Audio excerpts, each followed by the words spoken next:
কক্সবাজারে উদ্বেগজনক হারে বাড়ছে হাম আক্রান্ত শিশুর সংখ্যা। এই রোগে আক্রান্ত হয়ে কক্সবাজার সদর হাসপাতালে ৩১ জন শিশু ভর্তি হয়েছে। তাদের মধ্যে এক শিশুর মৃত্যু হয়েছে। এছাড়া বেসরকারি হাসপাতালে ভর্তি রয়েছে আরও ৫ জন শিশু। সাইফুল ইসলামের তথ্য ভিডিও চিত্রে বিস্তারিত জানাচ্ছেন ইশরাত জাহান। সারা দেশের মতো কক্সবাজারেও বাড়ছে হাম আক্রান্ত রোগীর সংখ্যা। পরিস্থিতি মোকাবেলায় জরুরি ভিত্তিতে খোলা হয়েছে একটি আলাদা আইসোলেশন ওয়ার্ড।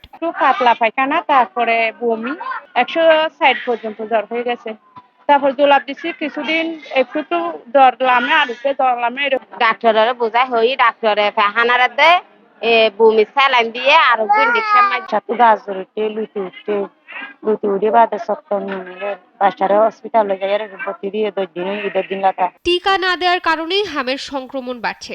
শিশুদের সুরক্ষায় 9 মাসের মধ্যেই হাম প্রতিরোধী টিকা দেওয়ার গুরুত্ব জানালেন এই স্বাস্থ্যকর্মী।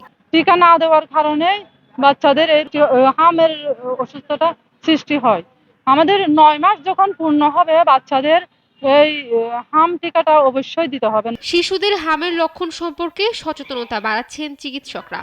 বাচ্চার জ্বর থাকবে, সর্দি, কাশি, হাঁচি, চোখ লাল হবে, আর গায়ে ফুসকুড়ি বা র্যাশ উঠবে।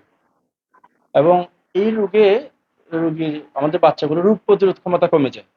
রোগ প্রতিরোধ ক্ষমতা কমে গেলে অন্যান্য যে জীবাণুগুলো আছে, ব্যাকটেরিয়া দিয়ে আমাদের ব্রঙ্কিওনিউমোনিয়া, তারপর ডায়রিয়া, মুখে ঘা, চোখের সংক্রমণ, বিভিন্ন সেকেন্ডারি ইনফেকশন গুলো হয়। এই পর্যন্ত 81 জন হাম রোগী শনাক্ত করা হয়েছে।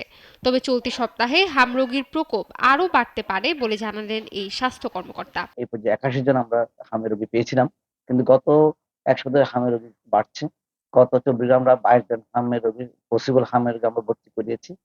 আর গত 38 ঘন্টার ভিতরে আমরা 31 জন আমরা হামের রোগী ভর্তি করিয়েছি। হামের উপসর্গ দেখা দিলে দেরি না করে দ্রুত চিকিৎসকের শরণাপন্ন হওয়া জরুরি। জনসচেতনতা সৃষ্টি করতে পারলেই কমবে এই রোগের সংক্রমণ, এমনটাই মনে করেন চিকিৎসকরা। ইশরাত জাহান, নাগরিক।